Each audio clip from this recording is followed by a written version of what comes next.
Hi all, welcome back. ఈరోజు video healthy and టేస్టీగా breakfast చేసుకుందాం. దీనికోసం ఫస్ట్ అయితే ఇలా పెసర్లు, కొమ్ము శనగలు, బఠానీలు ఓవర్ నైట్ సోక్ చేసుకోవాలి. సోక్ చేసుకున్న వాటర్ని పడేయకుండా మొక్కలకు వేసుకోండి, బాగా పెరుగుతాయి. ఆ వాటర్ని పడేసాక ఇలా వాటర్తో వాష్ చేసుకొని కుక్కర్లో వేసుకొని 3 to 4 విజిల్స్ వచ్చాక ఆఫ్ చేయాలి. ఆఫ్ చేసి పక్కన పెట్టుకున్నాక ఇలా ప్యాన్లో ఆయిల్ వేసుకొని జీలకర్ర, కొద్దిగా ఆవాలు, ఆనియన్స్ చిన్న ఆనియన్స్ వేసుకోవాలి. పచ్చిమిర్చి వేసుకొని కలర్ చేంజ్ అయ్యేంత వరకు ఫ్రై చేసుకోవాలి.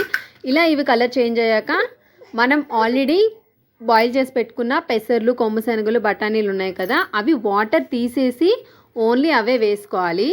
వాటర్ వేసుకోవడం వల్ల ఇంకా పేస్ట్ అయిపోతాయి, టేస్ట్ అనేది బాగోదు.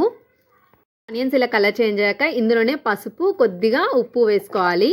వేసుకొని బాగా కలుపుకోవాలి. పసుపు అందులో వేసుకుంటే స్మెల్ వస్తుంది. ఇలా ఆయిల్లో వేసుకోవడం వల్ల స్మెల్ అనేది రాకుండా టేస్ట్ కూడా బాగుంటుంది.